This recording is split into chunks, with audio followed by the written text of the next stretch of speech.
بسم الله الرحمن الرحيم الحمد لله رب العالمين الحمد لله الذي هدانا لهذا وما كنا لنهتدي لولا أن هدانا الله أشهد أن لا إله إلا الله وحده لا شريك له وأشهد أن محمدا عبده ورسوله اللهم صل على محمد وعلى آل محمد كما صليت على إبراهيم وعلى آل إبراهيم إنك حميد مجيد اللهم بارك على محمد وعلى آل محمد كما باركت على إبراهيم وعلى آل إبراهيم إنك حميد مجيد ورضي اللهم عن الخلفاء الراشدين والصحابة أجمعين ومن تبعهم بإحسان إلى يوم الدين أما بعد والسلام عليكم ورحمة الله وبركاته. Mes sœurs, mes frères, les louanges, les remerciements, les éloges ne reviennent qu'à Allah, le premier qui n'a pas de début, le dernier qui n'a pas de fin. La parole dominant sur toute chose, n'en déplaise ses ennemis, le subtil, le bien informé. Nous le louons, nous revenons vers lui repentant. Demandons protection contre les conséquences de nos péchés et les tendances de l'âme. Celui qui Allah guide, nul ne saura l'égarer. Celui qui est privé de sa guidée, nul ne saura lui montrer le droit chemin. J'atteste donc le seul digne d'adoration. J'atteste de la véracité, de l'exemplarité, de la sincérité de celui de qui on prend sans se poser des questions. Je nomme Mohammed ibn Abdillah. Il ne parlait pas de lui-même. Qu'Allah bénisse ce prophète, sa famille, ses compagnons, et tous ceux qui les auront suivis dans le droit chemin nous fassent l'honneur d'en faire partie. Ensuite donc, soyez les bienvenus dans ce jardin parmi les jardins du paradis. Et certains étaient fiers d'avoir été cités parmi les gens du paradis, du jardin du paradis, qu'Allah nous compte tous parmi ceux-là. Ensuite, un clin d'œil et un remerciement à cette sœur et ses frères qui sont venus visiter la mosquée dimanche dernier en compagnie de l'imam Diané, qu'Allah le bénisse, et ainsi que d'autres imams qui sont venus donc visiter et que j'ai découvert sur Facebook avec beaucoup de commentaires très positifs. Mais j'avoue que je ne l'attendais pas, dans la mesure où ce n'était pas quelque chose d'ordonné ni quelque chose de convenu. Mais alhamdulillah, qu'Allah subhanahu wa ta'ala qui fait sortir le vivant du mort du vivant, en fasse une occasion pour que son nom soit élevé, et il l'est, envers et contre tout. Donc un salam à ses frères et à ses sœurs, un salam à tous ceux qui ont partagé donc ces moments-là, comme c'est tous ceux qui partagent nos entretiens, ce moment privilégié qu'Allah subhanahu wa ta'ala nous a accordé pour peu de temps, pour partager ce qu'il aime, à savoir l'élévation de son nom, son rappel, parce qu'il a voulu nous évoquer pour que nous puissions l'évoquer.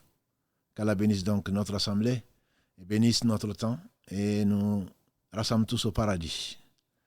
Mais ceci n'est possible que grâce à Allah, par Allah et pour lui, au travers de l'éducation de l'âme, qui est donc le sujet de ces lives du mercredi, donc à 20h GMT, 22h heure française, et on vous gardera, Inch'Allah, 20h GMT, pour justement éviter à nos frères et nos sœurs qui font des efforts pour rester, pour ne pas le faire plus longtemps. Donc on gardera, Inch'Allah, 20h GMT, c'est-à-dire après le changement d'horaire, on le fera à 21h pour ceux de France et d'Europe peut-être. Mais ce sera toujours 20h GMT, Inch'Allah, pour nos frères d'Afrique noire, et d'ailleurs pour nos frères du Comore, ce ne sera pas mieux. Je leur passe le salam, c'est quand même un peu toujours tard. Mais alhamdulillah, celui qui aime ne compte pas. Donc Allah subhanahu wa ta'ala nous les compte par une récompense, par ce que lui seul sait. Il est le généreux. Donc la semaine dernière, nous avons vu, et les semaines d'avant, l'importance de la science, mais surtout nous avons vu la plus grande des injustices. Et Allah n'aime pas l'injustice. Allah n'aime pas l'injustice. Toutes les formes d'injustice, il les interdit. Ce n'est pas parce qu'il ne peut pas, mais il ne veut pas. Il se l'est interdit. Il dit, Ya ibadi, inni haramtu dhulma ala nafsi, wa ja'altuhu bainakum muharrama fala tadhalamu. Mes serviteurs, ô mes serviteurs, quel généreux Seigneur. Ô mes serviteurs, nous appelle-t-il.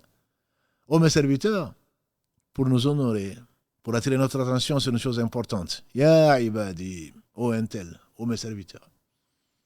Qui sommes-nous pour que Allah nous désigne par mes serviteurs, les serviteurs du miséricordieux. Ô mes serviteurs, je me suis interdit l'injustice. C'est-à-dire mettre des choses à une place, prendre le droit de quelqu'un. Et je vous l'ai rendu interdite, entre vous ne vous faites pas injustice. Et le prophète sallam nous a dit, Ittaqu dhulm. Dans les hadiths rapportés par l'imam muslim, Abu Saïd al-Khudri, qu'Allah l'agrée, il a rapporté du prophète sallam, craignait l'injustice. L'injustice, ce sont les ténèbres au jour du jugement dernier. Ce sont les ténèbres au jour du jugement dernier. Et l'injuste de sa communauté, comme il a défini dans un autre hadith, c'est celui qui vient au jour du jugement dernier avec beaucoup de prières, beaucoup de jeûnes, beaucoup d'aumônes, beaucoup de bonnes actions. Donc Allah a accepté parce qu'il était croyant. Et qu'il a fait pour Allah seul. Et qu'il a suivi l'exemple du prophète sallam. Mais il a frappé un tel, insulté tel autre, pris le bien de tel autre. Allah va prendre ses bonnes actions, il va le donner parce qu'il est juste. Et s'il n'a plus de bonnes actions, il va prendre les péchés équivalents. Si les gens injustement traités, il va leur donner. Il va les mettre dessus, il va tomber en enfer. C'est de la communauté de Mohammed sallallahu alayhi wa sallam qu'Allah nous protège contre nos injustices. Il pardonne très certainement. Mais quand on prend le droit de qui que ce soit en dehors de lui, subhanahu wa ta'ala, il ne pardonne pas. Il règle toutes les injustices, tous les différends. Donc la pire des injustices, c'est de rabaisser Allah. On a vu que Allah appelle dans la sourate 9, verset 28, Innamal mushrikin najas. Très certainement. Les associateurs, c'est une abomination, entre guillemets. C'est une impureté. Pas qu'ils sont impurs, pas qu'ils ont été touchés par l'impureté, ça c'est najis, on a dit. Dans le fiqh, pour faire les ablutions, pour purifier son habit, purifier le lieu, on enlève l'impureté. Mais l'injustice que constitue l'association à Allah, c'est le rabaisser. Lui qui est élevé, subhanahu wa ta'ala, dans son être, dans ses noms et attributs et dans tous ses actes. Il est élevé, toi tu le rabaisses. Tu lui donnes un associé, tu lui donnes un égal, tu lui donnes un assistant. Bien sûr que tu rabaisses celui qui est élevé. Tout autre que lui est rabaissé. Celui qui élève qui il veut, il rabaisse qui il veut. Comment tu vas donner à Allah des gens qui pour l'aider, lui qui n'a pas de besoin, lui de qui tout a besoin, sans qui rien ne se réalise, à qui tout revient, tout lui appartient. Comment tu vas rabaisser Allah en implorant, en adorant autre que lui, en invoquant autre que lui, en implorant autre que lui, en craignant autre que lui, en aimant autre que lui, en demandant aide auprès d'eux autre que lui. Allah subhanahu wa ta'ala dans la sourate 29, et quelle belle sourate qui s'appelle l'araignée, Al-Ankabut, verset 41. Il donne cet exemple qu'on ne peut trouver nulle part d'autre que dans le Coran. Il donne l'exemple de ceux qui prennent en dehors d'Allah des divinités, à côté ou avec Allah. Il dit que c'est comme l'araignée, c'est lui qui l'a créé, comme il a tout créé. Qui, pour se protéger, fait une toile. Y a-t-il plus fragile que la toile de l'araignée? Je vous assure, mes frères et sœurs, c'est si beau. L'araignée qui se pavane, je dirais, dans sa toile, pensant avoir tissé une protection. Il te suffit juste de lever le doigt ou quoi que ce soit pour détruire sa protection. Parce qu'il n'y a pas de protection. Celui qui Allah ne protège pas n'est pas protégé. Celui à qui Allah n'accorde pas n'aura rien. Parce que tout lui appartient. Donc ce bel exemple doit rester en tête. Et Allah le donne. D'ailleurs, il a voulu également que cette sourate 29 porte ce nom-là pour qu'on s'en rappelle. On passe malheureusement à côté des choses simples. Adorer autre que Allah, aimer autre que Allah, craindre autre que Allah, espérer d'autre que Allah, c'est comme si on se protégeait avec une toile qui ne nous couvre pas, qui ne couvre rien. Et donc, c'est bel exemple qu'on le garde en tête afin d'œuvrer pour Allah seul. L'adoration, nous avons dit, et c'est le droit le plus absolu d'Allah. Mu'adh ibn Jabal, nous l'avons vu dans un hadith que nous avons relaté. Le prophète sallam est parti, il est revenu, il a dit à Mu'adh, il dit, me voici, ô messager d'Allah. Labayka ya Rasulallah, il dit, est-ce que tu connais le droit d'Allah? Il dit, le droit d'Allah, c'est que tu l'adores sans rien lui associer. Et nous avons à cette occasion dire, après la mort du prophète sallam, on doit dire Allahu a'lam. Même si ceux qui ne connaissent pas la religion, les spéculateurs et les polémistes te disent non, on peut dire Allahu wa Rasulu a'lam. Le prophète sallam, s'il était là, qu'est-ce qu'il aurait fait? Qu'est-ce qu'il aurait dit? Les savants, ceux qui aiment leur Seigneur, qui sont les héritiers des prophètes, qui disent Allahu a'lam. une fois que Allah l'a rappelé, sallallahu alayhi wa sallam, il est mort. Donc il ne sait pas. Si les compagnons disaient, les meilleurs des hommes après les prophètes, que Dieu les agrée, s'ils disaient Allahu wa Rasuluhu alam, ils disaient Allah et son messager. Ça parce que le prophète posait la question. Donc Allah lui a révélé la réponse. Donc il savait. Il ne connaît pas l'invisible, qui est une exclusivité d'Allah subhanahu wa ta'ala. Celui qui pense que quelqu'un d'autre connaît l'invisible, il l'a associé à Allah. Donc cette association a plusieurs formes, c'est la raison pour laquelle nous avons voulu rester un tout petit peu dessus, parce que malheureusement dans nos cultures, dans nos paroles, dans nos gestes, dans nos actes, il y a beaucoup d'associations. Je ne dis pas qu'elle fait sortir de l'islam, mais il y a beaucoup d'actes, beaucoup de choses que nous faisons sans faire attention. Il y a deux types donc d'associations. L'association que Allah ne pardonne pas, c'est ce qu'on appelle Ashirk al-Akbar. C'est l'association ou l'associaterie, comme quelqu'un l'a inventé en traduisant les sons du Coran et de la Sunna. L'associaterie, nous on l'appelle l'association ou le shirk, tout simplement. Enrichissons la langue française avec le shirk, que vous trouverez ni dans le Larousse, ni dans le Robert, mais on va l'appeler le shirk, c'est l'association. Il y a une forme de shirk, une forme d'associaterie qui fait sortir l'auteur de l'islam. Et donc, dans ça, il y a des formes qui sont apparentes, l'association apparente. Il y a des formes qui sont subtiles. Les apparentes, on les connaît, en tout cas pas toujours, mais les apparentes surtout par la parole. Par les actes que l'on voit se prosterner devant une tombe, se prosterner devant des idoles, se prosterner ou prier quelqu'un, quel que soit, faire une courbette, en recherchant son agrément, bien entendu, c'est de l'association qui est connue de tous. Nous avons dit, la semaine dernière, juste pour terminer, sacrifier pour autre que Allah, bien entendu, non seulement Allah l'a interdit, la viande en question est interdite, celui qui le fait sort de l'islam, parce qu'il a fait pour autre que Allah ce qu'on doit faire que pour Allah. Quand j'ai dit sacrifier pour quelqu'un d'autre, c'est au nom d'Allah qu'on sacrifie, ni au nom de personne, ni d'un ange, ni d'un prophète, ni de qui que ce soit. La viande devient haram. Il y a des sacrifices, si on revient sur ce cas, des sacrifices qui sont légiférés, comme le sacrifice à l'Aïd, comme le sacrifice quand on a fait certains péchés, comme Allah subhanahu wa ta'ala, il l'a ordonné pour celui, par exemple, qui a eu des relations intimes pendant les journées de Ramadan, sans excuse, etc. Ça, ce sont des choses qui sont légiférées. Également légiféré le fait de sacrifier à l'occasion du mariage, pour faire une fête de mariage. À l'occasion également d'une naissance. Tout ceci est légiféré. Parce qu'on le fait pour Allah en suivant la sunna du meilleur des hommes, Muhammad sallallahu alayhi wa sallam. Il y a des sacrifices qui sont autorisés. Autorisés comme le fait de sacrifier pour un boucher et de le vendre.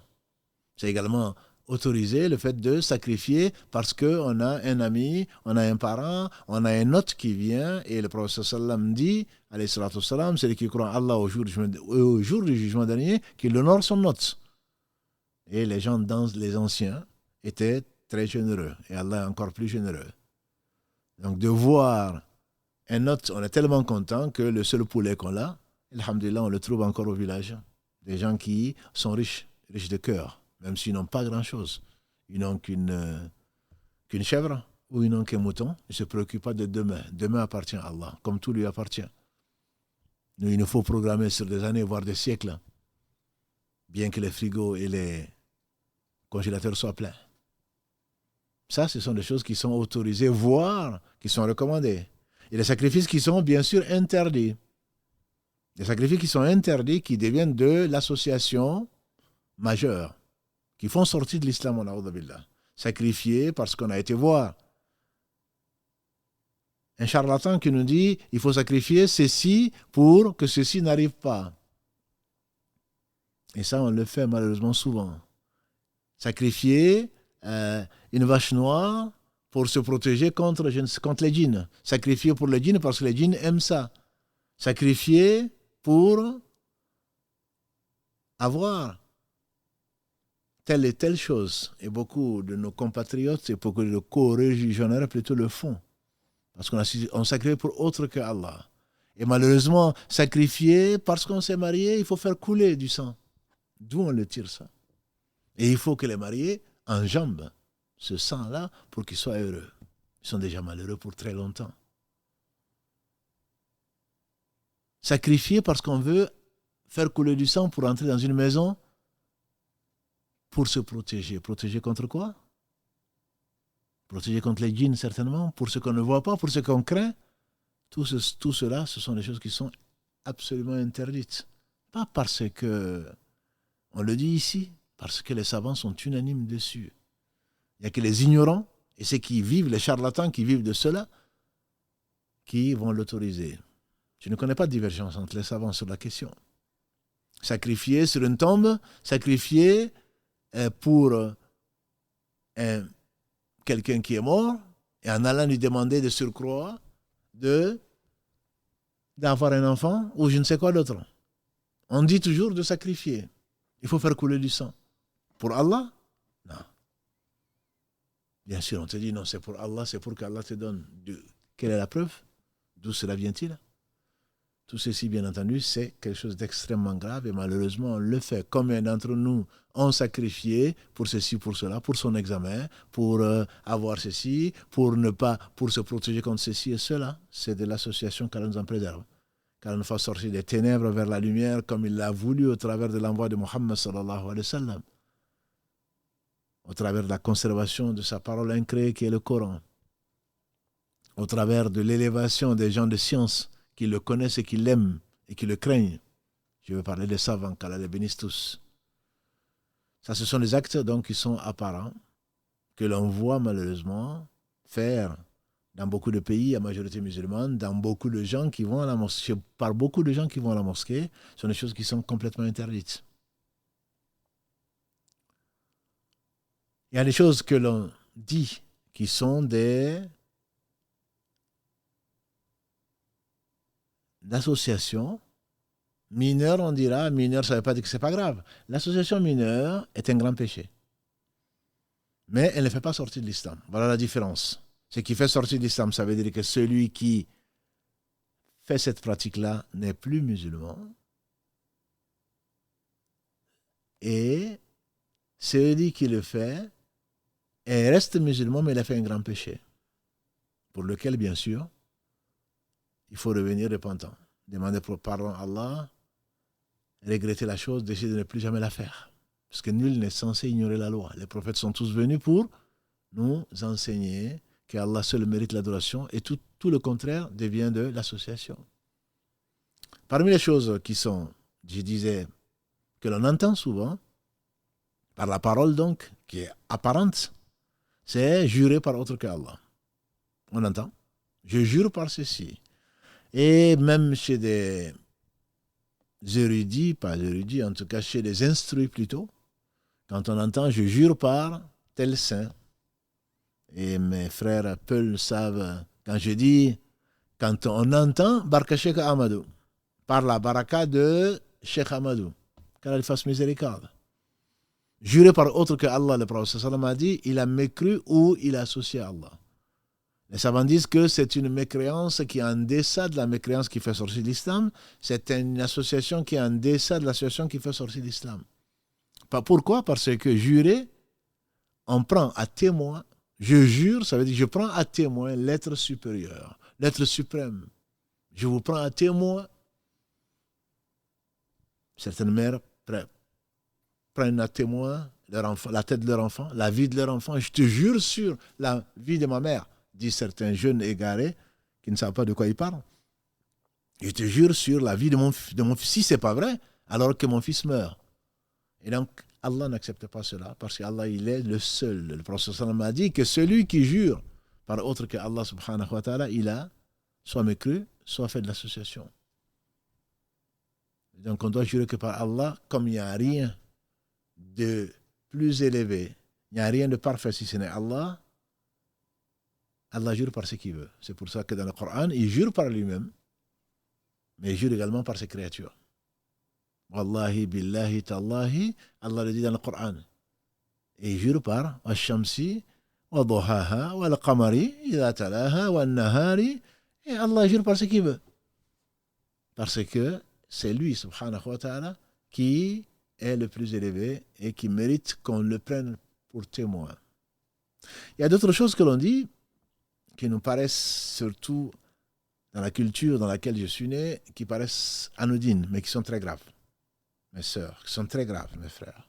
On le fait souvent par ignorance. Quelqu'un est venu voir le prophète sallam en disant « Masha'Allah wa shi't ». C'est que Allah a voulu ainsi que toi, que tu as voulu. Et on peut l'imaginer. Il se met en colère. Il ne s'est mis en colère que pour Allah. Jamais le prophète sallam s'est mis en colère pour lui-même. Qu'on lui a fait une chose, jamais. Ça c'est nous, jamais. Parce qu'il avait le cœur le plus pur. Parce qu'il avait comme seul objectif la satisfaction d'Allah. Son moi, il a, comme les prophètes, Allah l'a soumis à lui, subhanahu wa ta'ala. Sa volonté était la volonté d'Allah, subhanahu wa ta'ala. Quant à nous, l'ego prend le dessus. Tu ne sais pas qui c'est. Je vais me venger. Non, il ne s'est vengé que pour Allah. Il n'a vengé que la cause d'Allah. Jamais le prophète alayhi salatu wa sallam n'a levé la main ni sur une femme, ni sur un esclave. Jamais. Chaque fois qu'il a levé la main, c'était dans le combat pour Allah subhanahu wa ta'ala. Jamais il n'a levé la main sur qui que ce soit. Il s'est mis en colère alayhi salatu wa sallam. Il dit, vous me prenez, que vous m'associez à Allah. Dites plutôt ce que Allah seul a voulu. Masha'Allah. Et on entend souvent, si Allah veut son prophète, comme si le prophète a une place dans la volonté d'Allah. Le prophète n'aime que ce que Allah aime. Il déteste ce que Allah déteste. Mais ce que Allah veut simplement, comme il a dit ce que Allah veut, c'est réalisé. Mais beaucoup de nos compatriotes, beaucoup de nos coreligionnaires disent, si Allah et son messager veulent, et si tu leur parles, au lieu de remercier Allah d'avoir connu la vérité et de l'éviter la prochaine fois, et qu'Allah bénisse celui qui dit, oh Allah, montre-moi la vérité telle qu'elle est, malgré les obstacles qu'on y met, et permets-moi de la suivre. Il y a des gens qui sont orgueilleux.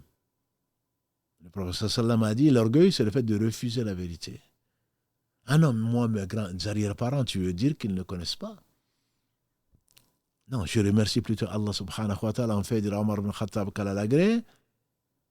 qu'Allah bénisse celui qui voit un de mes défauts et qui me le signale. Quant à autre, tu te prends pour qui?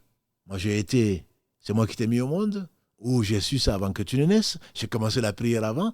D'accord, et après? Et après? Allah enseigne ce qu'il veut à qui il veut.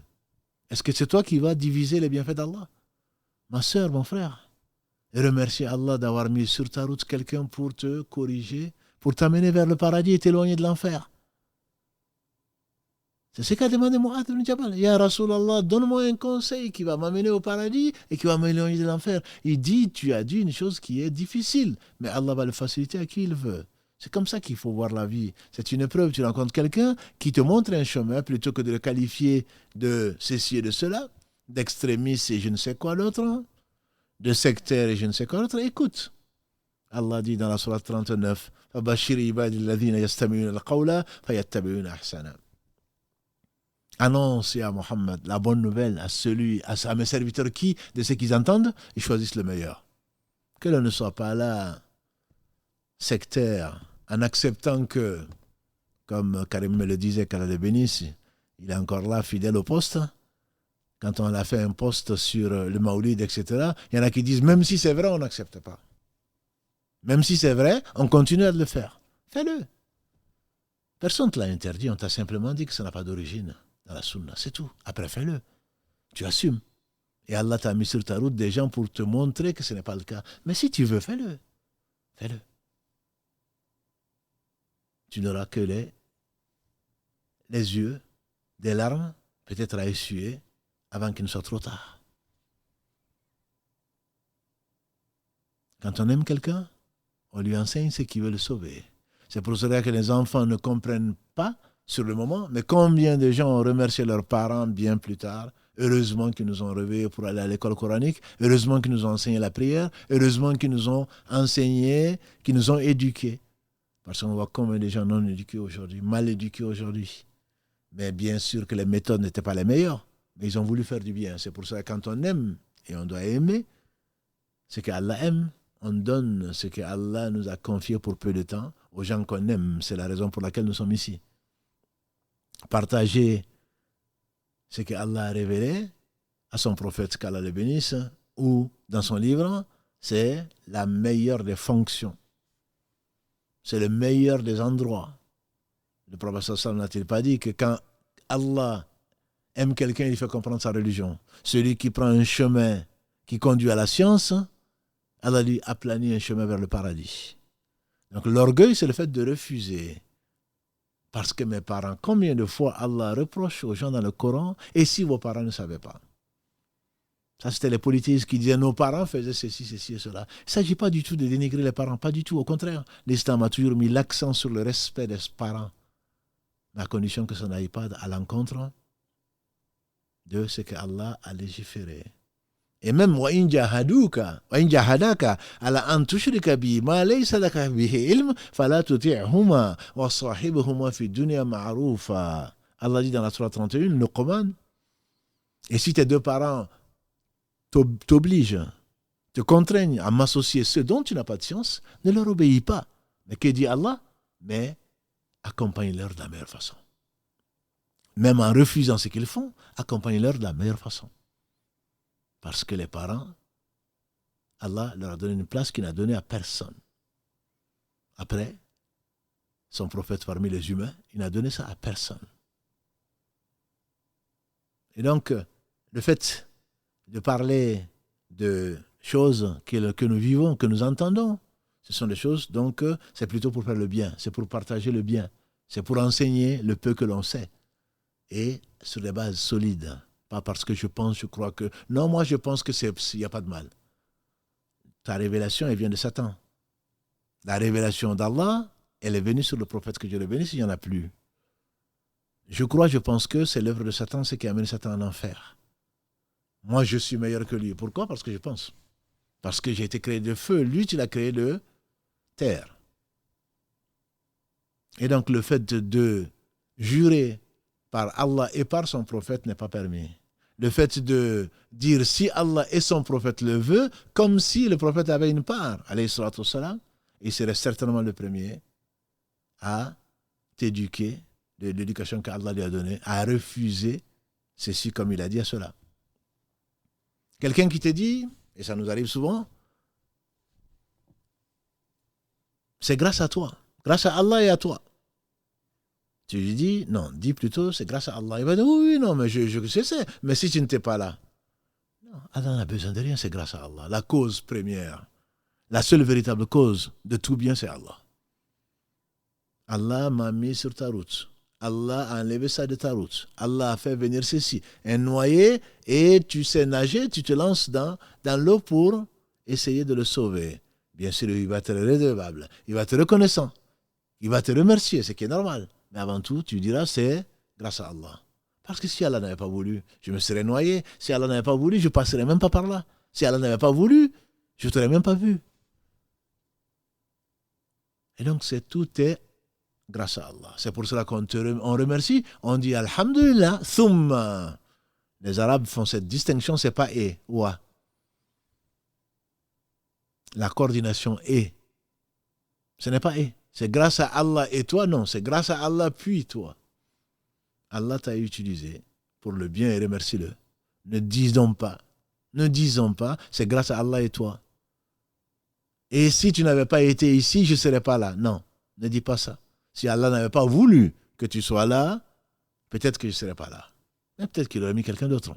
Peut-être qu'il n'aurait pas créé cette situation. Il est le seul à savoir ce qui n'est pas. Si ça avait été, c'est que ce serait. Et si, comme l'a dit le prophète sallam, ça ouvre la porte au Satan.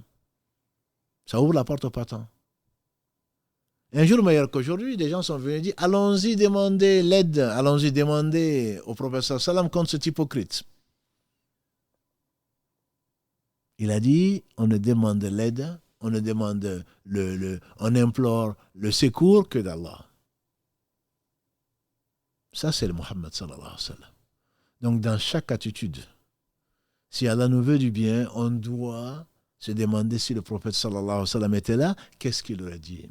Qu'est-ce qu'il aurait fait? Bien sûr qu'il n'est pas là. Mais Allah a voulu nous laisser un ensemble de comportements qu'on appelle la sunna, de dire, d'approbation, qui résume la sunna, dans laquelle il faut puiser. En telle circonstance, il a fait ça.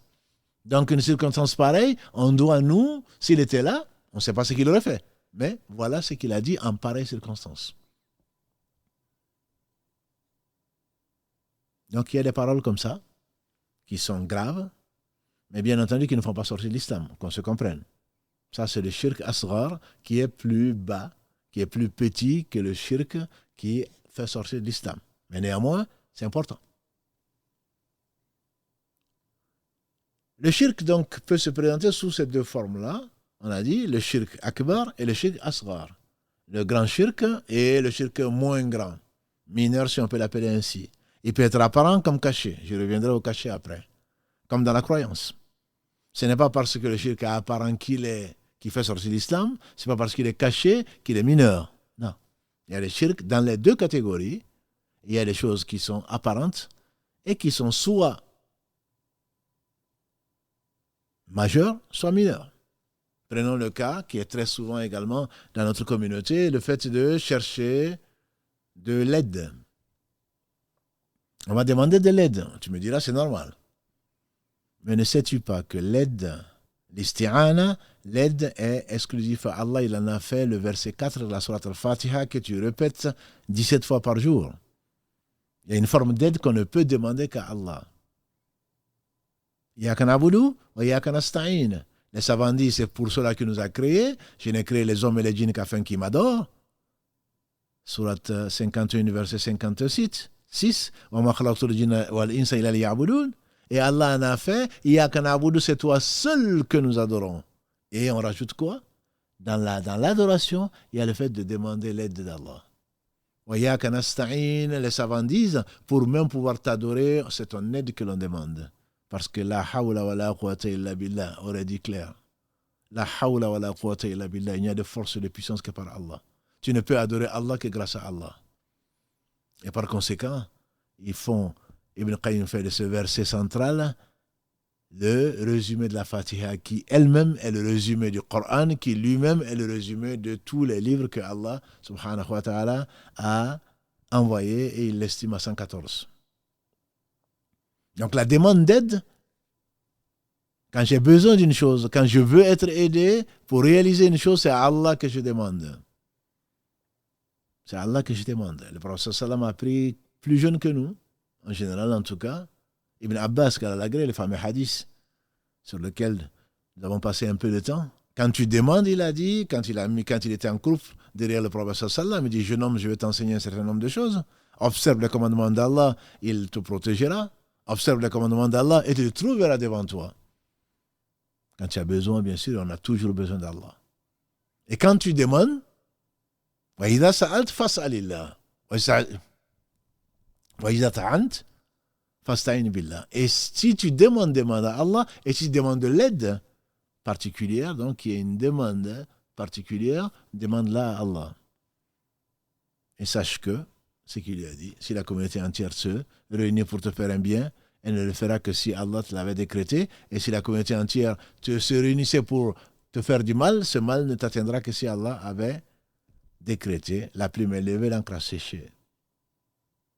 Donc la demande d'aide pour avoir un cœur pur, c'est ce qu'on demande, pour l'éducation, pour le paradis, contre l'enfer, mais ça c'est une autre affaire. Pour l'agrément d'Allah, pour avoir même une bonne mémoire. Pour ceci, tu ne vas pas demander à un marabout qui va t'écrire des choses que tu vas laver et que tu vas boire. C'est pas ça, c'est Allah, subhanahu wa ta'ala, c'est à lui qu'on demande. Quand tu demandes. Certains compagnons du prophète sallam, dont Abu Bakr, ont dit que ils ont fait serment d'allégeance au prophète sallam pour ne demander rien à personne. Pour ne demander rien à personne. Ça, c'est pour arriver à quoi? À la véridicité. C'est pour arriver à la sincérité la plus élevée possible. C'est pour ne dépendre que d'Allah. Cela n'interdit pas, bien entendu, de demander de l'aide. Cela n'interdit pas de demander de l'aide à quelqu'un qui peut, dans ce qu'il peut. Un vivant capable de t'aider dans ceci. Monter dans un véhicule ou sur un animal ou t'aider à transporter quelque chose de lourd. Mais cette demande d'aide, tu ne peux pas la faire à quelqu'un qui est incapable ou qui est absent. Et combien de fois on va aller vers les tombes, combien de fois on va demander aux morts de nous aider à ceci et cela, cette demande d'aide est non seulement interdite, mais en plus ça fait sortir de l'islam, on a billah. Parce que le mort ne peut rien pour lui-même, encore moins pour toi. Tu as laissé le vivant qui ne meurt pas pour t'adresser aux morts. Ça, c'est quelque chose d'absolument grave, extrêmement grave.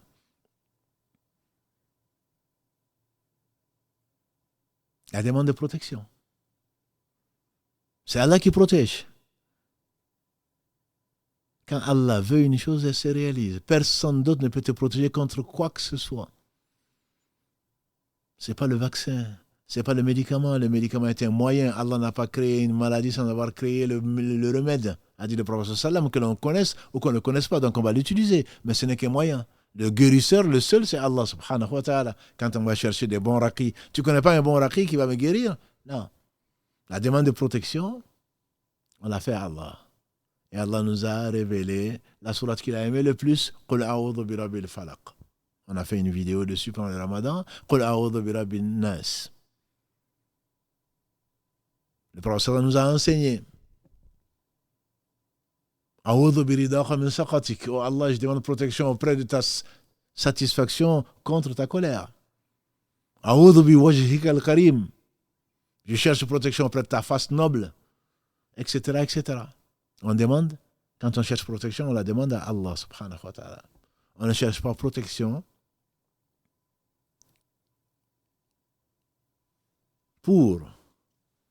contre plutôt, un mal invisible, si ce n'est pas contre la maladie, contre toute autre chose, si ce n'est pas Allah.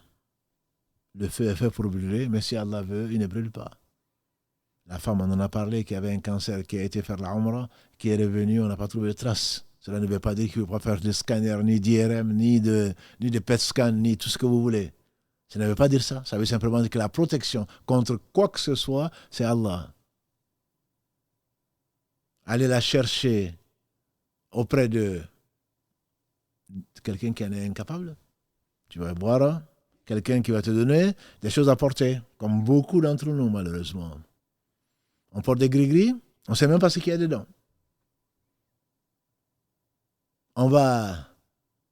Un lutteur qui a porté un gris-gris, il ne sait même pas ce qu'il y a dedans. Il va dire non, ce n'est qu'un moyen. Mais je vous assure, je vous prends à témoin. Si il oublie son gris-gris, je pense qu'il est déjà battu. Parce qu'il a porté pour se protéger. Si, disent les savants, c'est ce qui est écrit, c'est le Coran, c'est quand même interdit. Mais s'il associe à Allah comme ça en pensant que c'est Allah qui va le protéger au travers de sa parole, c'est le shirk qui ne fait pas sortir d'islam, mais c'est quand même interdit. Ça, c'est l'avis majoritaire des compagnons du prophète sallallahu alayhi wa sallam. Je ne parle pas de ton marabout. Je parle des compagnons du prophète sallallahu alayhi wa sallam. La majorité dit que c'est interdit. Prendre quoi que ce soit, porter des choses comme on le fait, y compris parfois des imams. Des bagues dans lesquelles il y a je ne sais quoi d'autre, ou des choses que l'on attache, des bracelets, pour te protéger. Le prophète sallallahu alayhi wa sallam, ils sont venus lui prêter allégeance. Un groupe, il a accepté l'allégeance de 9 et pas du 10e. Pourquoi? Parce qu'il avait quelque chose à la main, un bracelet. Parce qu'il a compté sur ça et pas sur Allah. Il a compté sur ça et pas sur Allah. Il a refusé d'accepter ton serment d'allégeance. Il a vu quelqu'un avec un bracelet en bronze ou l'équivalent dans un métal. Il lui a dit, pourquoi tu portes ça? Il dit, parce que c'est pour me protéger contre telle maladie. Il l'a arraché de la main. Il dit, si tu meurs comme ça, tu irais en enfer. 40 ans plus tard. Depuis quand ce bracelet, depuis quand ce collier? Et on envoie nos frères porter plein de choses. C'est le marabout qui m'a donné. Il y a combien, tu lui as donné combien d'euros, combien de francs CFA? Tu prétends et tu prétends croire en Allah et tu mets ton espoir de protection contre une chose qu'il a créée et qui ne peut rien pour toi. Si tu penses que c'est la chose qui te protège, c'est le polythéisme majeur. C'est-à-dire que ça sort de l'islam et on est étonné. Tu seras étonné au jour du jugement dernier parce que tu risques l'enfer pour l'éternité. 40 ans plus tard. Si tu penses que Allah va te protéger au travers de ça, c'est quand même un grand péché. C'est du polythéisme qui est mineur. Ça sont les choses que l'on voit. Et on peut le dire pour beaucoup d'autres.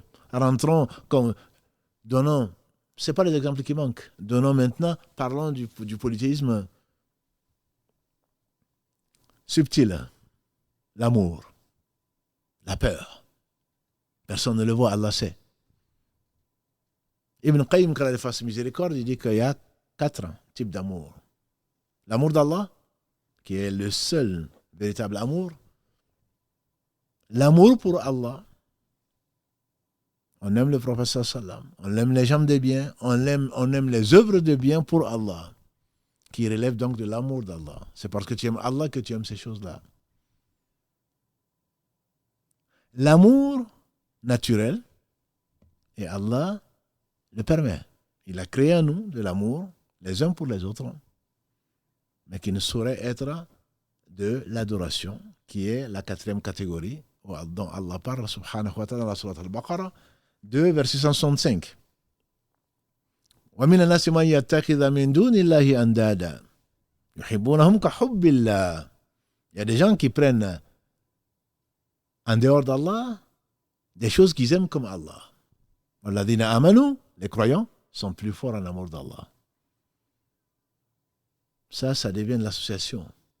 On aime quelque chose avec Allah. C'est-à-dire, Allah dit ça, lui dit ça. Bon, ben, à chacun son... J'aime Allah, mais j'aime aussi. Donc, quand il y a une contradiction, entre guillemets, entre les deux amours ne peuvent pas cohabiter dans le même cœur. Ibn Qayyim disait, la ilaha illallah, il n'y a autre être digne d'amour que Allah. Et Allah, quand on l'aime, Allah chasse l'amour d'autres que lui dans le cœur des gens. Quand on aime pour Allah.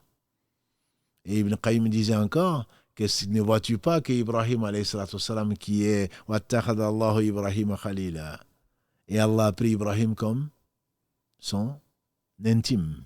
Il a rapproché Ibrahim alayhi salam, mais il a voulu que l'amour de son enfant Ismaïl ne reste pas. Il veut que son cœur soit rempli de l'amour, exclusivement l'amour d'Allah. C'est pour cela qu'il lui a dit de le sacrifier.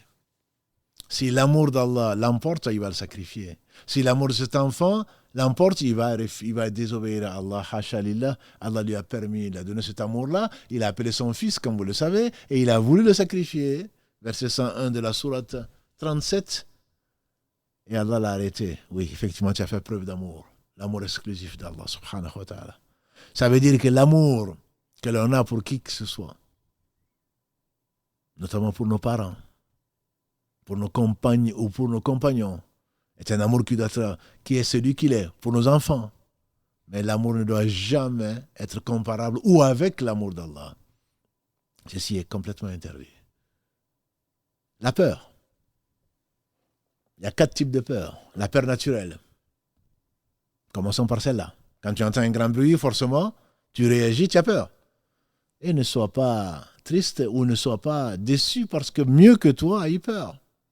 Moussa alayhi salatu salam, il a eu peur. Quand il a été l'occasion, en aidant quelqu'un, pour revenir encore à l'aide, on peut demander l'aide de quelqu'un. On peut prendre protection auprès d'une maison. On peut prendre protection auprès de quelqu'un pour nous défendre. Mais quand Moussa, il a aidé un compatriote, entre guillemets, et que le copte en est mort, il craignait. Allah en parle notamment dans la sourate Al-Qasas, sourate 28. Dans le verset 18, Allah nous parle de la peur de Moussa.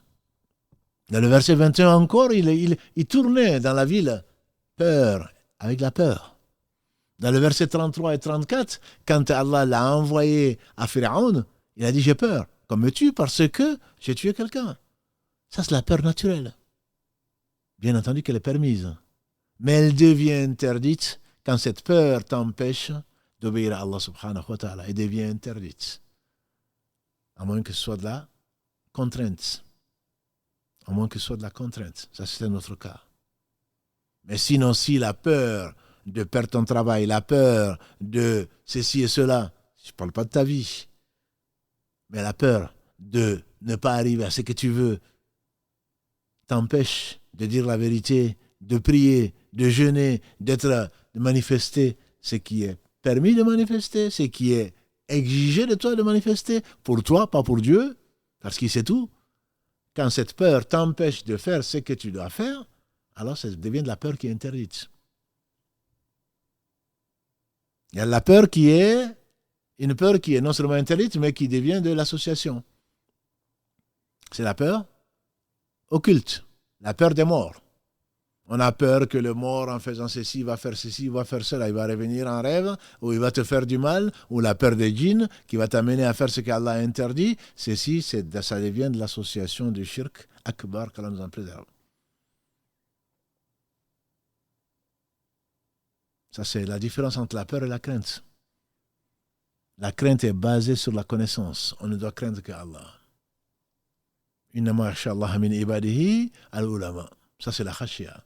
C'est une forme d'adoration qui est du domaine du cœur. On te demande, tu as peur? Non, non, non, j'ai pas peur. Souvent, quand on demande à un enfant, tu as peur? Non, non, non, j'ai pas peur. Comme si ça ne se lisait pas sur ses yeux, sur son visage. Mais tu peux dire que non. Mais en réalité, tu as peur. Donc, c'est cette peur, même si tu ne l'exprimes pas, matériellement, qui t'a amené à désobéir à Allah subhanahu wa ta'ala. Donc il y a ces 4 formes de peur, dont une qui fait sortir l'islam, al-a'udhu billah. Mettre sa confiance en Allah, le tawakkul. Voilà des choses qui sont belles à dire, mais en réalité, on ne doit mettre sa confiance wa tawakkal ala hayyu alladhi la yamut, comme Allah le dit dans la sourate Al-Furqan, sourate 25. Et mets ta confiance au vivant qui ne meurt pas. L'oiseau a mis sa confiance en un arbre, et quand on a coupé l'arbre, l'oiseau n'avait plus où se reposer. Le poisson a mis sa confiance dans l'eau. Quand l'eau a séché, le poisson est devenu nu. Mets ta confiance au vivant qui ne meurt pas. Tu mets ta confiance à ton père, à ta mère, à ta compagne, à ton compagnon, quand il meurt, qu'est-ce que tu deviens? Tu n'as plus où reposer. Tu mets ta confiance en Allah. Mais le fait de mettre sa confiance en quelqu'un n'est pas interdit. Mais tu ne peux pas mettre ta confiance à un mort. Mets ta confiance à quelqu'un qui ne peut pas te donner ce qu'il n'a pas. Nous sommes tous pauvres. Nous sommes tous des pauvres. Tu ne peux pas mettre ta confiance de ce point de vue. Non, j'ai confiance.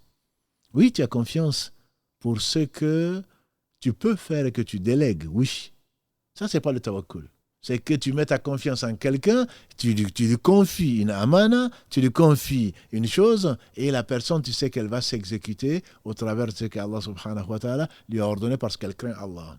Elle sait que la amana, c'est ce dont les cieux, la terre, les montagnes ont été effrayées. Le fait d'être libre et d'adorer Allah subhanahu wa ta'ala. Celui qui adore subhanahu wa ta'ala et qui s'est soumis avec vénération et amour, et qui respecte les prescriptions d'Allah subhanahu wa ta'ala comme il l'a légiféré, celui-là tu peux lui faire confiance et tu peux déléguer. Le prophète n'a-t-il pas délégué? Il a délégué entre autres pour le sacrifice. Lors du seul pèlerinage qu'il a fait, il a sacrifié de ses propres mains, il a fait le nahr, sacrifié de 63 chameaux, on dit. Le reste il a confié à Ali ibn Abi Talib, qu'Allah l'agrée, pour le faire à sa place. On délègue quelqu'un pour aller acheter quelque chose. On lui fait confiance, heureusement.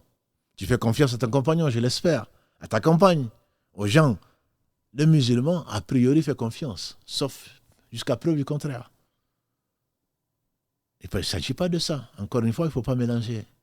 Mais la confiance, je mets ma confiance en celui-là, je sais qu'il va me sauver. Il est pauvre. Il ne peut pas se sauver lui-même. Pour ce pourquoi on ne peut et on ne doit faire confiance qu'à Allah, il est interdit de faire confiance à quelqu'un pour ce que Allah subhanahu wa ta'ala seul peut apporter. Le vœu. Quand on fait un vœu, on doit le faire un vœu pour Allah. Et le vœu n'est pas quelque chose de conseillé, comme l'a dit le prophète Sam, ça n'apporte pas grand-chose. Sinon, ça soutire de l'argent ou ça soutire des biens à l'avare, qu'il n'aurait pas fait s'il n'y avait pas eu cela. Mais on ne compte pas sur le vœu et Allah n'est l'obligé de personne. Oh Allah, si tu me donnes une femme pieuse, je vais faire ceci. Tu as fait un vœu. Les croyants remplissent leurs vœux. Ceux qui ne remplissent pas leurs vœux sont les hypocrites. Ça fait partie des 4 caractéristiques de l'hypocrite. Quand il promet, il ne tient pas à ta promesse. Et Allah décrit les croyants dans ces 11 premiers versets de la sourate 23. Yufuna bi bin nadhr. Dans la sourate Al-Insan 76. Et Allah décrit les croyants en disant qu'ils respectaient leurs vœux. Quand on fait le vœu, il faut que le vœu soit pour quelque chose de permis. Là, tu dois le satisfaire. Il faut que ce soit quelque chose que tu sais sur quoi tu as un pouvoir pour pouvoir le faire. Tu ne peux pas promettre ou faire un serment pour quelque chose qui ne t'appartient pas ou quelque chose qui est interdit. Si on fait un vœu pour une chose qui est interdite, on ne le fait pas. On le remplace par mieux, par quelque chose qui est permis. Mais ce n'est pas pour autant que Allah va, subhanahu wa ta'ala, il va te le donner parce qu'il n'est l'obligé de personne. Si tu ne le donnes pas, c'est mieux pour toi. Qu'Allah bénisse celui qui a dit si Allah me donne ce que je veux, je suis content. S'il ne me donne pas ce que je veux, ce que je lui ai demandé, je suis 10 fois plus content. On dit pourquoi? Il dit parce que la première fois, il m'a donné ce que moi j'aime. Mais ce dont il m'a privé, c'est ce qu'il aime. Il a préféré ne pas me donner ce que moi j'aime. Et donc moi j'aime ce que lui il aime. Il a préféré, il a aimé ne pas me donner ça. Il va certainement me donner mieux que cela. Donc des exemples, ce n'est pas ce qui manque. Et tout ça, c'est de l'adoration. L'espoir. Que ton espoir soit en Allah. Pourquoi on est déçu, mes frères et sœurs? Et j'en fais partie. Pourquoi on est déçu? C'est bien parce qu'on avait un espoir en autre que Allah. Je ne dis pas qu'il ne faut pas avoir de l'espoir. L'espoir, c'est ce besoin d'une chose dont l'accès n'est pas aussi évident que ça. L'accès est difficile. On a quand même espoir de, bon espoir de. On le demande à Allah. C'est lui qui est capable de toutes choses. Quand Allah s'il veut une chose, il suffit qu'il dise soit et la chose elle est. Mais quand on espère de quelqu'un d'autre, très certainement on est déçu. On sera déçu par tout le monde sauf par Allah. Subhanahu wa ta'ala. On sera déçu par tout le monde sauf par Allah. Parce qu'on place son espoir à un être qui est pauvre, à un être qui est impuissant, à un être qui ne sait pas, à un être qui peut te tromper. Et Allah seul est parfait. Donc pourquoi me demander ce que je n'ai pas? C'est sûr que je vais te décevoir, parce que je ne l'ai pas. Même si je te le promettais, ce que je ne devrais pas faire, c'est que j'ai oublié que je ne suis rien que ce qu'Allah a voulu faire de moi. On est souvent déçu, et c'est dommage. Oui, tu m'as déçu. Oui, parce que tu m'as attribué des attributs que je n'ai pas. Allah seul est parfait, Allah seul possède tout. Donc il y a cette association qui peut se manifester de ce point de vue, notamment au point de vue du dogme, mais également au point de vue des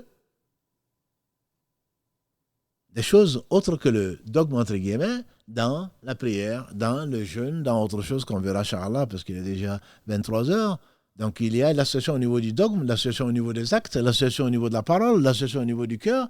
Tout ceci rentre dans l'éducation et que donc que ton espoir, il faut essayer d'extirper toute forme d'association.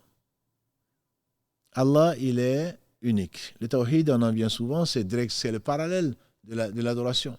C'est vouer à Allah seul son adoration.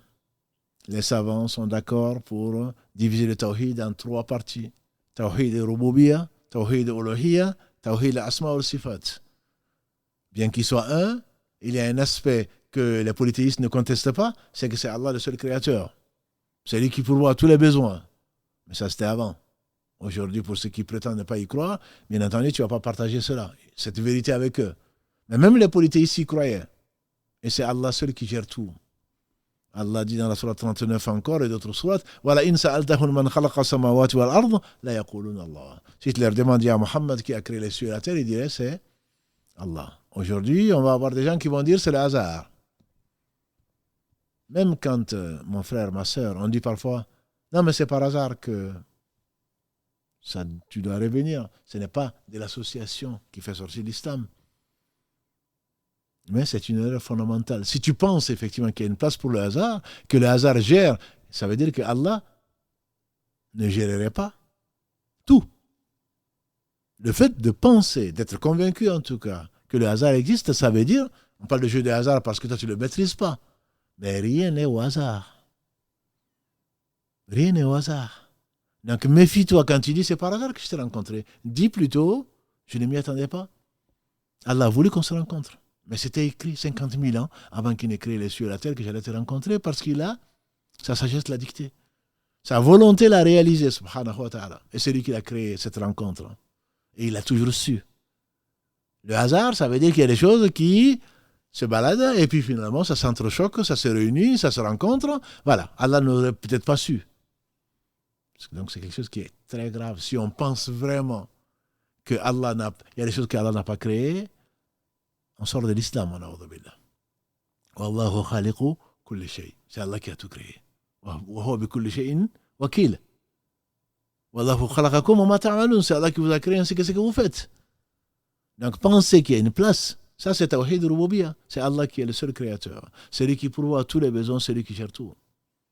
Le Tawhid Uluhiyya, c'est le fait de savoir qu'Allah subhanahu wa ta'ala, il est le seul digne d'adoration dans tout ce qu'on a vu, que ce soit pour la prière. Verset 172 de la sourate 6. Qul ya Muhammad, dis inna salati wa nusuki wa mahyai wa mamati lillahi rabbil alamin. Dis-leur ya Muhammad, ma prière, mes actes de dévotion, mes sacrifices, inna salati wa nusuki wa mahyai, ma vie, ma mort appartiennent à Allah, Seigneur des mondes. C'est ce qui m'a été ordonné. Ça c'est le tawhid. Donc qui est uluhiyya. Tawhid, asma wa sifat, c'est l'unicité d'Allah subhanahu wa ta'ala dans ses noms et attributs. Rien ne lui est semblable. Laysa kamithlihi shay. Wa huwa as-sami'ul basir. Sourate 42, verset 11. Rien ne lui ressemble. Il est celui qui entend parfaitement, qui voit parfaitement. Pensez que, bien entendu, Allah a utilisé une langue arabe claire, qui est compréhensible des Arabes, et ensuite des gens qui l'apprennent. Quand Allah voit, il te dit qu'il voit, il sait. Mais nous connaissons, parce que lui, il a toujours su. Allah n'a pas eu un attribut après avoir fait quelque chose. Ce n'est pas parce que nous avons fait des péchés, après nous avoir créés, qu'il est devenu pardonneur. Il a toujours été pardonneur. Il a toujours su. Il a toujours été omnipotent. Et donc, penser qu'il y a des gens qui sont omniscients, que des gens qui connaissent l'avenir, c'est leur attribuer des attributs particuliers à Allah subhanahu wa ta'ala, c'est de l'association majeure. Donc il faudrait connaître son Seigneur subhanahu wa ta'ala, il faudrait purifier, extirper le shirk. Je dis bien extirper, le retirer de son cœur pendant toute son éducation, bien entendu, comme tout enfant, comme tout apprenti, comme tout élève. On apprend petit à petit, on se lève, on tombe, on se relève, on tombe, et puis nous voilà en train de marcher droit sur les deux pieds, sur les deux jambes. Donc on fait des erreurs, on demande pardon à Allah, comme l'a dit le prophète sallallahu alayhi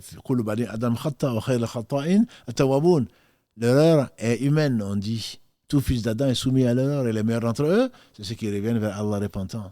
Donc il ne s'agit pas de compter ses erreurs. On remercie Allah de nous avoir fait vivre cela, pour nous apprendre, pour nous enseigner que ce sont des erreurs, qu'Allah est parfait et qu'on ne le connaît pas, puisqu'on l'aurait aimé, subhanahu wa ta'ala, et rien d'autre qu'Allah, subhanahu wa ta'ala. Ça, ce sont quelques aspects, quelques formes, et il y en a bien d'autres, mais alhamdulillah, on va arrêter donc de parler de cette chose si importante. Mais notre mère Aïcha disait, on lui fait dire en tout cas, l'association, le shirk, est tellement subtil. Il est plus difficile à voir, il est plus subtil que la marche d'une fourmi noire dans une nuit ténébreuse. Là où, le prophète sallam, qu'est-ce qu'il disait? Allahumma inni a'udhu bika an ushrika bika shay'in a'lamu wa astaghfiruka lima la a'lamu. Oh Allah, je te demande protection auprès de toi, à toi seul. Que je t'associe une chose que je connaisse. Et je te demande protection. Allahumma inni a'udhu bika an ushrika bika shay'in a'lamu wa astaghfiruka lima la a'lamu. Et je te demande pardon pour ce que j'ai pu faire inopinément, involontairement. Parce qu'il se peut, effectivement, qu'on est associé à Allah, c'est dont il se passe. Il se passe de tout. Donc, si on insiste sur le sujet, c'est parce que ton éducation, allant vers Allah, t'amène à extirper, encore une fois, de ton cœur, يوم لا ينفع مال ولا بنون إلا من أتى الله بقلب سليم. Le jour où ni les biens ni les enfants ne serviront à qui que ce soit, sauf pour celui qui rencontre Allah avec un cœur pur. On dit un cœur exempt de shirk. Il faudrait qu'on le garde. Ce n'est pas une leçon de morale. Ce n'est pas dire que tout ce qui se fait par les musulmans est mauvais. Non, le prophète a insisté dessus. Parce que inna Allah la yaghfiru an yushraka bihi wa yaghfiru ma duna dhalika liman yasha. Allah ne pardonne pas qu'on leur associe quoi que ce soit. En deçà de ça, en dehors de ça, Allah pardonne à qui il veut. Qu'Allah subhanahu wa ta'ala nous purifie le cœur. Qu'il fasse que notre âme qui va nous accompagner, qui ne nous quitte que pendant le sommeil et qui nous quittera au moment de la mort, soit l'âme la plus pure possible, soit une âme apaisée. Elle ne saura jamais être apaisée si elle contient tant soit peu d'association à Allah subhanahu wa ta'ala, lui qui se passe de tout. Avant de terminer, donc, j'ai eu beaucoup de demandes, beaucoup de questions à propos des événements qui se passent, qui sont toujours passés. Je dirais simplement, je résumerai cette question, qu'est-ce que le prophète sallallahu alayhi wa sallam aurait fait? Qu'est-ce que le prophète sallallahu alayhi wa sallam, qu'est-ce que ses compagnons auraient fait dans les cas que nous vivons? Et alhamdulillah, ils craignaient Allah, ils sont restés pendant 13 ans à la Mecque. Des gens qu'on avait tués, qu'on avait assassinés, qu'on avait torturés. Et le prophète sallallahu alayhi wa sallam leur disait sabran. Sabran ya ala Yasser. Patience aux familles de Yasser, votre rendez-vous est au paradis. Aux activistes, aux émotifs, je leur dirais simplement que Allah a éprouvé les fils d'Israël du temps de Moussa, alayhi salatu wassalam. Il n'a pas cessé de les éprouver. Mais il a essayé. Pharaon, qu'est-ce qu'il faisait? Il égorgeait tous les fils d'Israël, tous les nouveaux-nés. Aujourd'hui, quand on veut émouvoir les gens, on dit il y a les enfants, il y a les femmes, il y a les enfants surtout. Tous les nouveaux-nés, Satan les mettait à mort. Quand ils étaient des garçons, et quand ils étaient des filles, on les laissait vivre pour en faire des servantes. Moussa, on dit le troisième dans la hiérarchie des prophètes. Après Mohammed sallallahu alayhi wa sallam. Après Ibrahim alayhi salatu wa sallam. Wa kallama Allahu Moussa taklima. Allah lui a parlé de vive voix. Il n'était pas comme nous, en train de faire ce qui nous passe par la tête parce qu'on a été choqué, parce qu'on a vu des choses. Qu'est-ce que Moussa leur a dit? Asta'inu bis-sabri wasbiru. Asta'inu bis-salah wasbiru. Allah nous dit dans la sourate Al-Baqarah, entre autres, Wasta'inu bis-sabri was-salah. Ya ayyuhalladhina amanu ista'inu bis-sabri was-salah. Moussa leur dit, alors qu'on égorgeait les fils d'Israël, les nouveaux-nés, on les égorgeait. Il leur disait, recherchez protection, recherchez aide auprès de la prière et faites patience. Inna al-arda lillah. La terre appartient à Allah comme tout lui appartient. Il en fait hériter qui il veut. Il en fait hériter qui il veut. Et dans cette période extrêmement douloureuse qu'on peut imaginer, alhamdulillah, qu'on n'a pas vécu, qu'est-ce qu'Allah leur ordonnait à travers Moussa? De construire des de trouver dans chaque maison, d'en faire des lieux de prière et de chercher, de se diriger vers une qibla, vers une direction où prier. On a toujours besoin d'Allah. Mais dans ces moments-là surtout, le dernier tiers de la nuit, dans les prières, dans les prosternations, à la fin de chaque prière avant le salam, on a encore plus besoin de se rappeler Allah pour qu'il nous pardonne, pour qu'il sauve les opprimés et les gens qui sont injustement traités. Allah seul sait. Même si le monde entier est injuste, même si le monde entier supporte l'injustice, Allah est juste. Il a interdit l'injustice. Et ça doit être une conviction pour le croyant. Ne pense pas que Allah ne peut pas agir ou qu'il les laisse faire parce que cela lui plaît. Non. Lis, ma sœur, lis mon frère, la fin de la sourate Ibrahim, sourate 14. Tu verras ce qu'Allah dit à propos de ce que tu vois en apparence, que les gens vivent dans l'injustice, vivent dans le luxe, ne pensent pas que Allah subhanahu wa ta'ala est insouciant ou ne les voit pas ou est impuissant, au contraire. Il les laisse juste un délai. Que le monde entier s'unisse contre l'injustice, plutôt pour l'injustice, et fasse l'injustice, Allah subhanahu wa ta'ala veille. Et s'il l'a voulu, c'est pour nous rapprocher de lui. Et les injustices n'ont pas commencé aujourd'hui. Et les injustices ne vont certainement pas finir aujourd'hui. Et donc le minimum, que chacun d'entre nous soit convaincu que ça nous renforce encore plus. Qui aujourd'hui peut imaginer que l'injustice, que ce soit en Chine, que ce soit ailleurs, que ce soit en Palestine, que ce soit n'importe où, qui aujourd'hui peut imaginer une fin meilleure? Et on sait que Allah subhanahu wa ta'ala est juste et qu'Allah est omnipotent. Et il faut le supplier. Et ce ne sont pas tes manifestations que tu interdites, où tu vas y trouver, où des gens vont l'exploiter pour s'aimer le désordre sur la terre. Et ce serait par ta faute, entre autres, qui vont changer quelque chose. Si ça change, fais-le. Si autre que Allah subhanahu wa ta'ala peut changer la situation, fais-la. Et je te mets en garde, par contre une chose. C'est l'injustice. C'est l'injustice. Parce que ce n'est pas parce que Allah dit wa in aqabtum fa'aqibu bimithli ma uqibtum bih wa la in sabartum lahu khayrun lis-sabirin. Si vous vengez, ne dépassez pas la limite. Mais si vous patientez, c'est mieux pour vous. Le prophète sallam, on voulait le tuer et il disait Allahumma ighfir qawmi fa innahum la ya'lamun. Oh Allah, pardonne mon peuple parce qu'ils ne savent pas. Wallah, je plains les injustes. Je plains les injustes. Parce que inna batasha rabbika la shadid. La sagesse de ton Seigneur est tout simplement terrible. Elle est terrible, si seulement il le savait. L'histoire de Pharaon n'est-elle pas arrivée? Prends la sourate 85 à l'Ukhdud, lis-la jusqu'au bout. Et les coalisés, fais un peu d'histoire. Et certainement tu trouveras dans la prière et dans la patience les deux remèdes que Allah subhanahu wa ta'ala a inspiré, a ordonné à Moussa dans des situations bien plus difficiles, à Mohammed sallallahu alayhi wa sallam et à d'autres prophètes qui ont subi ce que nous n'avons pas subi. Mets ta confiance au vivant qui ne meurt pas, lève-toi et fais la prière, comme il est dit,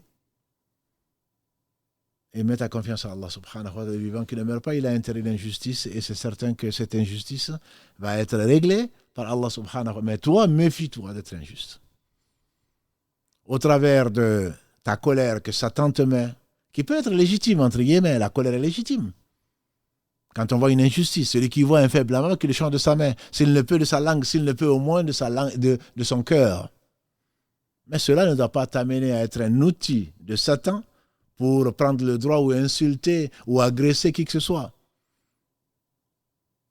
Et tu n'as pas le droit, sous ce couvert-là, de manifester ton ignorance et une injustice au travers du racisme ou de l'ostracisme, si on peut parler de race humaine. Est-ce qu'il a demandé à être noir? Est-ce qu'il a demandé à être jaune? Est-ce qu'il a demandé à être juif? Est-ce qu'il a demandé à être ceci? Pourquoi tu juges quelqu'un au travers de ce qu'il n'a pas choisi? Tu n'as pas le droit. Allah a rendu sacré 5 choses, parmi lesquelles les biens des gens, leur honneur, leur religion, leur vie. Tu n'as pas le droit. Et même si tu es musulman, même si tu penses, dans l'islam, la fin ne justifie pas les moyens. Ce n'est pas parce que ta cause, tu la penses juste, ou même qu'elle est juste, que tu as le droit. Le prophète sallam, quand il a vu des femmes mortes, alors que Khalid ibn Walid, Kalalagré, l'épée d'Allah, comme il l'appelait, était responsable, il a dit à Khalid de ne pas toucher aux femmes et aux enfants. Si tu es injuste, même pour une cause qui peut être juste, très certainement, tu t'éloignes d'Allah puisque Allah a interdit l'injustice. Sois juste vis-à-vis de toi-même, vis-à-vis de ton Seigneur avant tout, vis-à-vis de tout ce qui existe et très certainement, la fin est proche. Ta fin certainement et la fin de l'injustice aussi, puisque quand on sera rappelé, walillahi alhamd, ça fait peur. Ça fait peur d'être rappelé par Allah. Qu'est-ce qu'on va dire à Allah? Omar ibn Khattab en avait peur. Il connaissait son Seigneur, pourtant le paradis lui a été promis. Il dit, pauvre de la mère d'Omar, si Allah ne te pardonne pas. Et pourtant, nous disons que c'était un roi juste ou un gouverneur juste. Allah nous ordonne dans la sourate 5, verset 2 et verset 8, que la haine d'un peuple ne vous pousse pas à l'injustice, ne vous empêche pas d'être équitable. C'est tout. Soyez équitable. Allah aime les gens qui sont équitables. En toutes circonstances.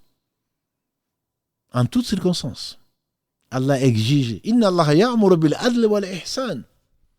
Sourate 16, verset 90. Allah ordonne l'équité en toutes choses et l'excellence. Jusqu'à la fin du verset. Donc méfie-toi, ma sœur, qu'au vu de vidéos ou de je ne sais quoi d'autre, que tu te mettes à prendre le droit de qui que ce soit à être injuste parce que tu vas le payer. Ça ne changera pas grand-chose peut-être dans ta vie ici, mais dans l'au-delà, tu vas le payer. Et je me dis, on est tellement manipulable. De l'information, on entend. Des mensonges, des affirmations fausses. Change de chaîne. Ne fais pas de ta vie clouée devant des réseaux sociaux ou clouée ou en train de partager des horreurs. Qu'est-ce que ça va leur apporter à ceux à qui tu envoies ça? Quand on voit dans les réseaux en train d'envoyer des horreurs, et Allah seul sait, entre l'intelligence artificielle et la guerre de l'information, ce qui est vrai et ce qui est faux. Et sur ce que tu envoies, tu as attesté de la véracité. Ya ayyuhalladhina amanu, in ja'akum fasiqun binaba'in fatabayyanu. Oh, vous les croyants, si un pervers, et ils sont nombreux aujourd'hui, si un pervers vous apporte une nouvelle, vérifiez-la. Vérifiez-la. Et tu passes ta journée. Tu n'as peut-être même pas fait la prière. Tu passes ta journée en train de voir ce que l'on parle de reportages et de mensonges sur une situation qui est peut-être pire encore que celle qu'on te raconte. Mais Allah t'en a épargné. Prie pour toi-même, prie pour les gens qui sont éprouvés et sois sûr qu'Allah est juste et qu'il a interdit toute forme d'injustice, mon frère. Ne désespère pas. C'est une forme d'adoration d'Allah subhanahu wa ta'ala qui nous amènera à nous rapprocher de lui, Inch'Allah, et non à nous éloigner, à manifester les passions et à tomber sur le coup de gens, de politiques ou non politiques, qui, pour des causes politiques, dans tous les cas, nous manipulent. Ils manipulent la population, la populace. Ils nous manipulent. On n'a pas d'informations et on croit à tout ce qu'on dit. Le prophète sallam a dit, il suffit de répéter tout ce que l'on entend pour mériter d'être qualifié de menteur. Donc je vous dis donc, mes frères et sœurs, priez pour nous. Priez pour les opprimés de partout. Et évitons l'injustice. Et il se peut qu'Allah subhanahu wa ta'ala nous fasse miséricorde. Il se peut qu'Allah subhanahu wa ta'ala, tôt ou tard, ça c'est une certitude, il se peut qu'Allah subhanahu wa ta'ala lève cette situation d'épreuve sur les opprimés avant qu'il ne soit trop tard pour les oppresseurs. Parce que les suiveurs et les suivis, ceux qui obéissent à ceux qui les donneurs d'ordre, ils seront en enfer, comme Allah nous le dit dans la sourate 7, quand les suivis sont maudits par les suiveurs, qui leur demandent double châtiment, entre autres dans la sourate 7. Les uns ne pourront rien pour les autres. Qu'Allah subhanahu wa ta'ala fasse miséricorde et secours La vérité, c'est ce qu'il a promis, sa vérité est vraie, sa promesse est vraie. Qu'Allah nous fasse miséricorde pour nos erreurs et nos fautes. Qu'Allah nous concentre sur ce qui nous sera utile ici-bas et dans l'au-delà. Qu'Allah fasse que nos cœurs n'acceptent jamais l'injustice sous toutes ses formes. Qu'Allah subhanahu wa ta'ala fasse que l'au-delà soit une certitude pour nous et que nous y travaillons. Qu'Allah nous fasse aimer les gens qu'il aime, aimer les choses qu'il aime, aimer les choses qui emmènent vers son amour. Déjà très tard. Barakallahu fikum pour votre confiance. Notre prochain rendez-vous, donc, c'est samedi, Inch'Allah, avant de nous retrouver dans un autre épisode donc, de cette série La médecine des cœurs. Qu'Allah bénisse votre temps, votre vie. Et Karim, qui est fidèle au poste. سبحانك اللهم وبحمدك أشهد أن لا إله إلا أنت أستغفرك وأتوب إليك اللهم صل وسلم وبارك على نبينا محمد وعلى آله وصحبه أجمعين سبحان ربك رب العزة عما يصفون وسلام على المرسلين والحمد لله رب العالمين والسلام عليكم ورحمة الله وبركاته.